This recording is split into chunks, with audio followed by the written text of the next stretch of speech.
champion as well.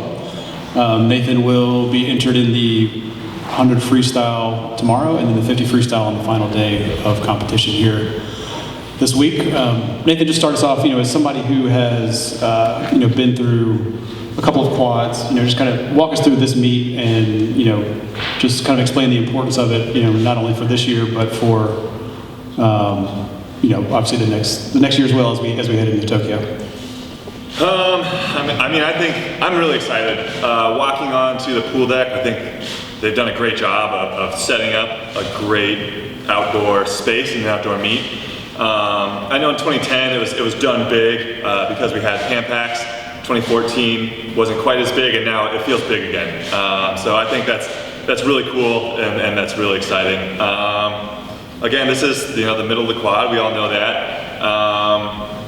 It's not something that we go into being like, it's just 2018. We go in there, we compete, we try to win no matter what. But as we focus on the next couple years, the intensity throughout the year and the kind of focus on everything gets more and more intense as you ramp up towards the Olympics, certainly. Go ahead and take questions. Raise your hand for the mic, please. Coleman.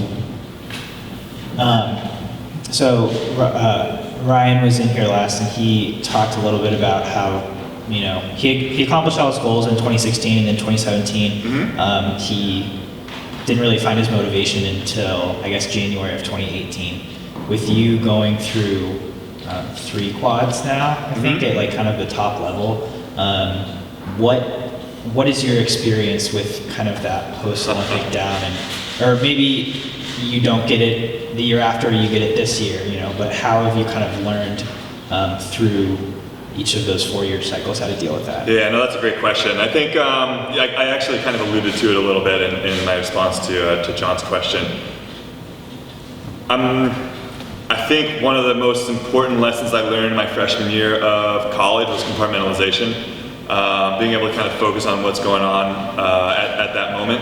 And I think, for me, certainly I've been focused on swimming and been able to really attack, practice and whether it be in weights or whether it be in the pool, making sure we're going fast, right? Making sure we're training hard. During the Olympic year, during maybe the year before that as well, you kind of bring that intensity and that focus to literally everything. I need to attack my recovery, right? I need to make this green smoothie, and I need to make sure that all the different greens add up to having a complete protein. I need to be doing my Normatec consistently. Maybe it's ice baths. Maybe it's this or that. I swear it feels like I'm bringing a training room everywhere I go now. Taking stock on this meet compared to 12 years ago, in 2006, I remember being here, it's totally different in terms of A, the level that you have to swim at to make the team, and B, the level you have to recover at to be ready to compete the next day. Martin? Hi Nathan, how you doing? Hey. The news came out yesterday about Ryan Lochte, and he said immediately that he plans to come back after the ban and compete in Tokyo. You're obviously still in your 20s, but it would seem to be a particularly difficult thing for someone to do, to take 14 months off at the age of 33 and then come back to that kind of level again. Do you think that's conceivable, that we may see him again in Tokyo? Yeah, absolutely. What did Tony do? Sure. Anthony Ehrman, right? He took 12 years off. And it certainly wasn't the same age. But you can't put anything out of the realm of possibilities with that guy. He's a very, very talented athlete. You just look at what Ryan did in 2011, and you're like, oh man, this guy's dangerous. I was looking forward to seeing what he could do, this upcoming week. Unfortunately, we're not going to see that, but I'm certain that he's going to be a contender come trials 2020. What was your reaction to what happened yesterday, and do you hope to see him come back? Sorry, can you repeat that last part of that? Yeah, do you hope to see him, do you look forward to seeing him come back? Yeah, absolutely. You know, to be totally honest, I think we're watching the American team be leaders in accountability right now. I don't think that this punishment would have necessarily been as strict if he was part of certain other federations, to be totally honest. And we have always come down harsh on that as, you know, Team USA and USADA saying, hey, like, where's the accountability here? And I think you're seeing us kind of stay true to our word. Hey, if that happened in the US, we would bring on harsh repercussions. Nathan and then Rebecca. Nathan, what sort of impact do you expect that John Urbanchek to have as he is unretired for like 15th time? I know. He said, buddy, one more, buddy. I'm going to go one more. I'm like, okay, see you in 2024. Yeah. What sort of impact, though, will he have on the on this next couple of years for y'all? I think this almost feels like it's formalizing his position, because I've always felt like John has been an amazing resource that I can always reach out to if I need to. He's a text away or a WhatsApp away. I think he prefers WhatsApp. So, you know, the fact that I know that as someone who's never swam for him, necessarily at one of his training centers, I think that speaks to who he is as a coach and how open he is to helping anybody who needs it. And I'm just really glad to see him back, formally with, Team USA. Thanks. Nathan, I just wanted to ask, the anti-doping regulations now are so complicated. I wondered if you have a particular system with you and your team or whatever to make sure that something doesn't happen to you like what happened to Ryan. Yeah, you ask. You have to ask a lot. It is really, really complicated. I mean, as we all now know. And you just got, I don't even remember what the email is. I have to go search USADA in my Gmail, but just to ask. And whether it be from Stacy or Jennifer from the USA Swimming side, or whether it just be a direct line to USADA. There's a lot of ambiguities there, and then I'm not a lawyer, nor have I read all of them, so just ask. Hey, what do you expect from Caleb Dressel this week? I expect, nothing but the best. Certainly, I think we're all excited. Caleb has continued to surprise with his amazing performances. It would be short-sighted to not look, across the board and expect greatness from a lot of different athletes. We just don't know who it is yet.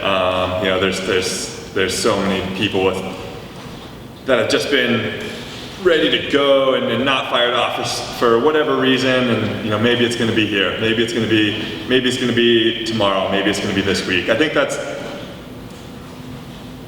why I like watching this meet, why I like, and what makes Team USA great. Everyone they're always so surprised that we come out and we have extraordinary Olympics or big world championships, and it's like, man, we got to be fighting so hard just to make our team, and through that, some extraordinary athletes are made and extraordinary performances are done.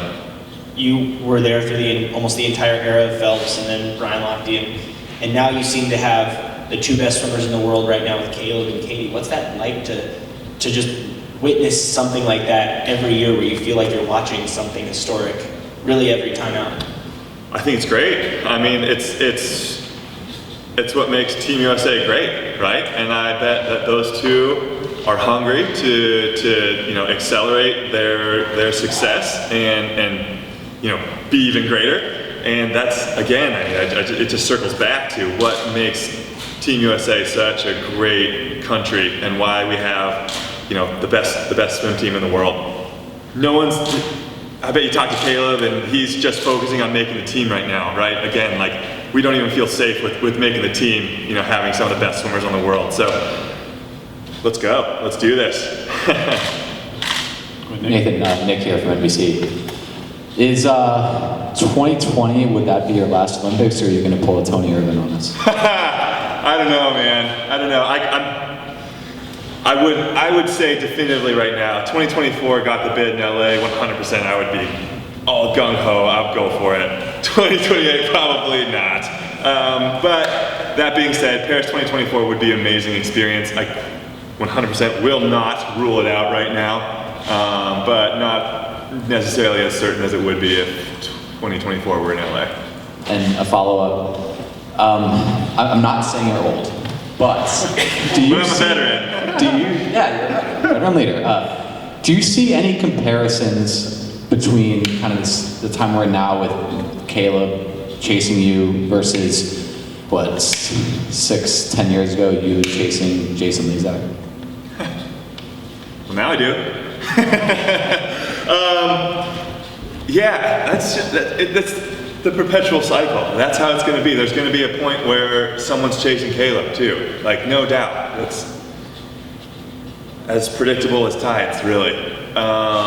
You know, and I still, it's a movie that I still want to watch, you know, because the way that it unfolds is going to be unique in every situation. But yeah. Sorry, that's my answer.